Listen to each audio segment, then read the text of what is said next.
नमस्कार दोस्तों, स्वागत है आप सभी का आपके अपने YouTube channel foundation coaching classes में। तो फ्रेंड्स, कैसे हो आप लोग? आशा करता हूं कि आप लोग अच्छे होंगे और अच्छे से अपनी तैयारी कर रहे होंगे।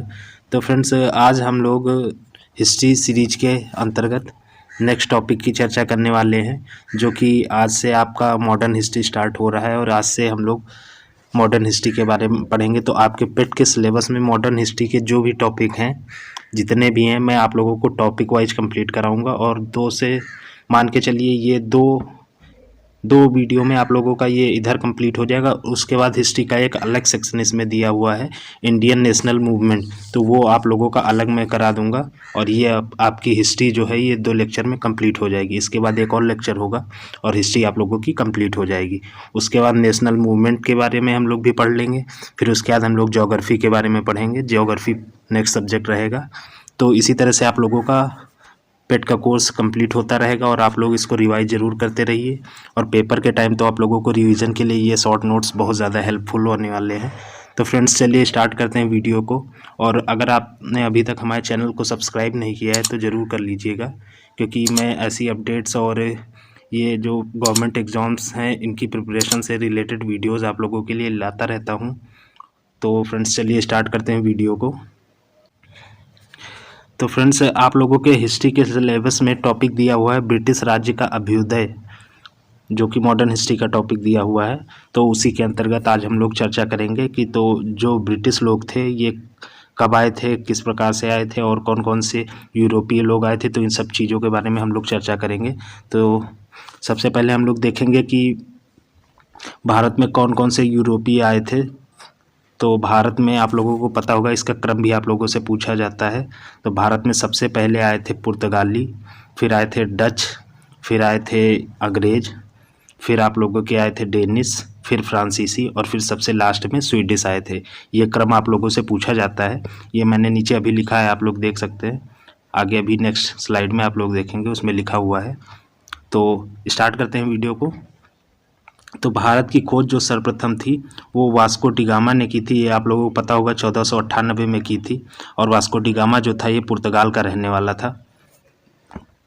फिर देख लेते हैं जो ये यूरोपीय कंपनियां हैं ये कब कब भारत में आई और इन्होंने अपनी पहली कंपनी कब स्थापित की और कहाँ पे स्थापित की। तो इसके बारे में हम लोग पढ़ लेते हैं, ये काफ़ी इम्पोर्टेंट है। तो पुर्तगाली जो लोग थे ये 1498 में भारत आए थे और इन्होंने अपनी कंपनी जो थी पुर्तगाली ईस्ट इंडिया कंपनी, उसकी स्थापना 1498 में की थी। और जो पहली फैक्ट्री थी वो कोचीन में 1503 में इसकी स्थापना की थी। फिर उसके बाद डच लोग जो थे, डच लोगों ने 1595 में भारत आए और 1605 में इन्होंने अपनी कंपनी की स्थापना की थी मसूलीपट्टनम में। और फिर अंग्रेज 1600 ईस्वी में भारत आए और 1600 ईस्वी में इन्होंने सूरत में अपनी 1600 ईस्वी में ईस्ट इंडिया कंपनी की स्थापना की। और अपनी पहली फैक्ट्री जो है 1608 ईस्वी में सूरत में और दूसरी फैक्ट्री 1611 में मसूलीपट्टनम में स्थापित की। फिर फ्रेंच लोग जो थे, इनका आगमन जो था भारत में वो 1664 में हुआ और इन्होंने सूरत में 1668 में अपनी कंपनी फैक्ट्री स्थापित की और 1664 में फ्रेंच ईस्ट इंडिया कंपनी की स्थापना की थी। एक कंपनी जो है इनका स्थापना अलग है और फैक्ट्री जो है ये अलग है। तो इसको आप लोग ध्यान से देखिएगा, कंफ्यूज मत होइएगा। और डेनमार्क जो थे, डेनिस लोग थे, ये लोग 1616 में भारत आए थे। और सबसे लास्ट में स्वीडिश आए थे 1731 में। ये आप लोगों से स्वीडिश के बारे में पूछा नहीं जाता है कभी, लेकिन आप लोग सीक्वेंस में याद रख लीजिए, बस इतना इनफ है।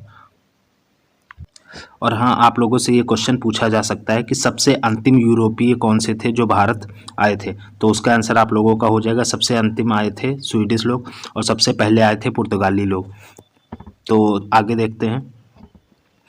अंग्रेजों की प्रथम फैक्ट्री 1608 ईस्वी में सूरत में और 1611 ईस्वी में मसूलीपट्टनम में इन्होंने अपनी फैक्ट्री स्थापित की। ये आप लोगों को मैंने ऊपर बताया है। फिर नीचे और देखते हैं। तो ये साइड में मैंने लिख दिया है, ये आप लोगों का क्रम दिया हुआ है। यूरोपीय जो हैं भारत आए हैं। तो अभी मैंने आप लोगों को बताया, पहले पुर्तगाली, फिर डच, फिर अंग्रेज, फिर डेनिस, फिर फ्रांसीसी और फिर सबसे लास्ट में स्वीडिश लोग भारत आए हैं। तो ये सीक्वेंस आप लोग ज़रूर याद रखिएगा, बहुत इंपॉर्टेंट है। फिर अब बात कर लेते हैं पुर्तगाली कंपनी जो थी तो उसके गवर्नर के बारे में बात कर लेते हैं। पुर्तगालियों ने किस प्रकार से भारत में अपना प्रभुत्व जमाया, तो इसके बारे में देखते हैं। तो पुर्तगालियों का जो पहला गवर्नर था उसका नाम था फ्रांसिस डी अल्मीडा, और ये पुर्तगाली का पहला गवर्नर था, और इसने ब्लू वाटर पॉलिसी का शुभारंभ किया था, ब्लू वाटर पॉलिसी। और फिर उसके बाद दूसरा जो गवर्नर था उसका नाम था अल्बुकर्क। तो इसने जो है बीजापुर अभियान चलाकर आदिल शाह के विरुद्ध बीजापुर पे इसने कब्जा कर लिया, और 1510 में पुर्तगाली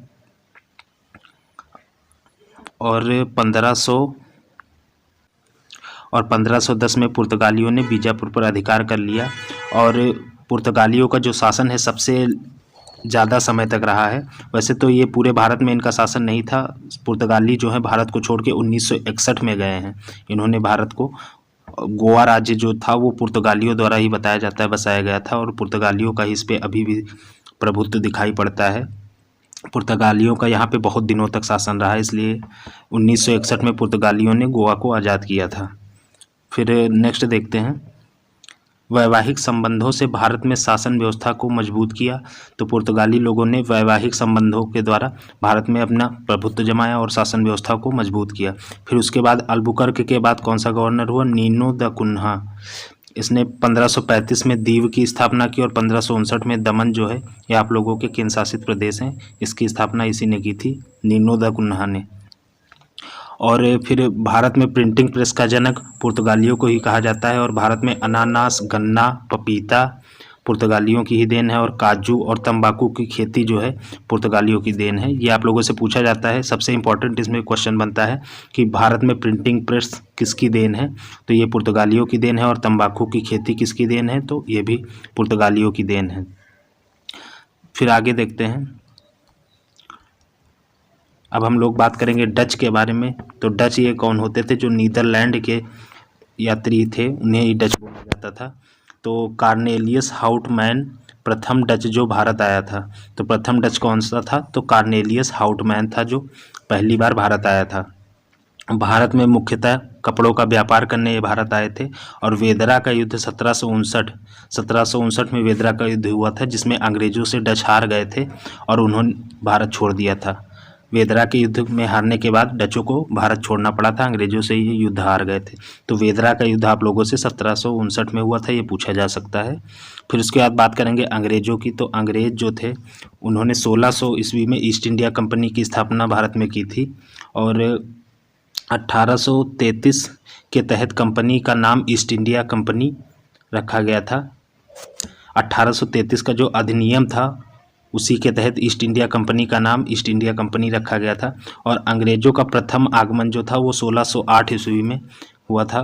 कैप्टन हॉकिंस जो थे वो पहली बार 1608 ईस्वी में आए थे, जहांगीर के दरबार में भारत आया था, और 400 का मनसब दिया था जहांगीर को। और 1608 में अंग्रेज़ों की पहली व्यापारी कोठी का निर्माण सूरत में प्रारंभ हुआ, और 1611 में बनके तैयार हुई थी, 1613 में बनके तैयार हुई थी सूरत की कोठी।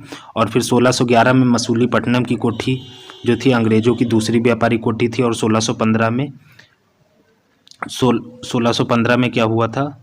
सर टॉमस रो जो था ये राजदूत था, ये ब्रिटिश का, और भारत आया था। 1615 में जो टॉमस रो था ये भारत है, लेकिन इससे पहले जो है प्रथम अगर ब्रिटिश पूछा जाए तो आपसे आप लोग कैप्टन हॉकिंस ही लगाएंगे। फिर उसके बाद नेक्स्ट देखते हैं, ये जो था टॉमस रो था जो ये औरंगजेब के दरबार में आया था, और जो कैप्टन हॉकिंस थे वो आए थे जहांगीर के दरबार में। 1632 में अंग्रेज़ों को गोलकुंडा के शासक से सुनहरा फरमान प्राप्त हुआ। ये आप लोगों से पूछा जाता है, बहुत ज़्यादा पूछा जाता है कि कहाँ के शासक ने अंग्रेज़ों को सुनहरा फरमान दिया था। तो 1632 ईस्वी में सुनहरा फरमान क्या था? मतलब कि शासन करने की अनुमति दे दी थी गोलकुंडा में, और उन पर टैक्स नहीं लिया जाएगा, ये सुनहरा फरमान था। और फिर 1717 में मुग़ल बादशाह फ़र्रुख सैयद ने अंग्रेज़ों को बंगाल 3000 रुपये और 7,000 रुपये में सूरत और बम्बई के अंग्रेज़ों को दे दिया था। ये बात एक्चुअली ये थी कि फ़र्रुख सैयद जो था, ये इसको आप लोग ने पढ़ा होगा मुग़ल शासनकाल में, फ़र्रुख सैयद था, इसको लंपट मूर्ख भी बोला जाता है। तो ये क्या हुआ, एक बार बीमार हुआ था, तो बीमार जब हुआ तो अंग्रेज़ों ने इसका इलाज किया था, और इससे खुश होकर इसने अंग्रेज़ों को ये बंगाल और सूरत और बम्बई अंग्रेज़ों को दे दिया था। और इससे फिर और क्या किया था, तो अंग्रेज़ों के सिक्कों को पूरे भारत में मान्यता प्रदान की फारूक सैयद ने, और जिससे अंग्रेज़ों के लिए भारत में प्राप्त मैग्ना कार्टा कहा जाता है, इसे ही ब्रिटिश मैग्ना कार्टा कहा जाता है। फिर आगे देखते हैं, फोर्ट विलियम कॉलेज जो है इसकी स्थापना कलकत्ता में की गई थी, और फोर्ट जॉर्ज जो है ये आप लोगों का मद्रास में स्थापना की गई, और फोर्ट लुई की स्थापना पांडिचेरी में की गई थी। फोर्ट विलियम आप लोगों के लिए बहुत ज़्यादा इंपॉर्टेंट है। फोर्ट विलियम कॉलेज के बारे में आगे हम लोग डिस्कशन करेंगे। फिर क्या हुआ, 1661 में ब्रिटेन के प्रिंस जेम्स का विवाह पुर्तगाल की राजकुमारी कैथरीन से हुआ, जिसमें दहेज स्वरूप बम्बई प्राप्त हुआ। पुर्तगालियों ने अंग्रेज़ों को बम्बई जो था वो दहेज में दिया था, तो अंग्रेज़ों को इस प्रकार से बम्बई प्राप्त हो गया था, और जिसे प्रिंस ने ईस्ट इंडिया कंपनी को सन 1668 में सौंप दिया था। ब्रिटेन के प्रिंस जो थे प्रिंस जेम्स थे, इनका विवाह पुर्तगाली राजकुमारी कैथरीन से हुआ, और इन्होंने जो दहेज में मिला था, बम्बई मिला था प्रिंस जेम्स को, उन्होंने ईस्ट इंडिया कंपनी को 1668 में दे दिया था। फिर फ्रांसीसी कंपनी के बारे में देखते हैं, तो फ्रांसीसी लोग जो थे वो भारत में 1664 में आए थे, और इन्होंने अपनी प्रथम फैक्ट्री सूरत में 1668 में और दूसरी फैक्ट्री मसूलीपट्टनम में 1669 में स्थापित की थी। फ्रांसीसियों के बारे में आप लोगों से ज़्यादा कुछ पूछा नहीं जाता है, बस यही इंपॉर्टेंट बनता है कि कर्नाटक के युद्ध जो थे, आंग्ल कर्नाटक युद्ध थे, ये फ्रांसीसियों और अंग्रेज़ों के बीच हुए थे। तो पहला जो युद्ध था वो 1746 से 48 के बीच हुआ था, प्रथम कर्नाटक युद्ध, और इसमें येला सापेल की संधि हुई थी। और दूसरा युद्ध 1749 से 54 के बीच में हुआ था, द्वितीय कर्नाटक युद्ध। इसमें क्या हुआ था, सूरत और हैदराबाद पर अधिकार कर लिया गया था, अंग्रेज़ों ने कर लिया था, और पांडिचेरी की संधि हुई थी। और 1756 से 63 के बीच में तृतीय कर्नाटक युद्ध हुआ, इसमें पेरिस की संधि हुई थी।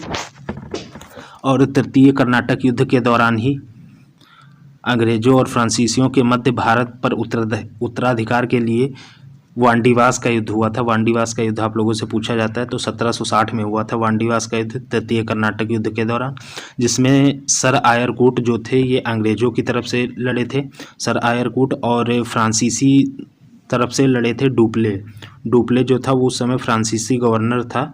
तो फ्रांस की तरफ से, फ्रांसीसियों की तरफ से डुप्ले ने युद्ध का नेतृत्व किया था, और अंग्रेज़ों की तरफ से सर आयरकूट ने किया था, और इसमें फ्रांसीसी हार गए थे और अंग्रेज़ जीत गए थे, और इस प्रकार फ्रांसीसियों को भी भारत छोड़ना पड़ा था।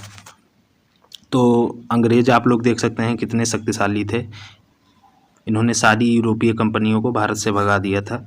फिर आप लोगों से लास्ट में एक क्वेश्चन बहुत इंपॉर्टेंट बनता है, पूछा जा सकता है कि अंग्रेजी शासन का वास्तविक संस्थापक किसे कहा जाता है।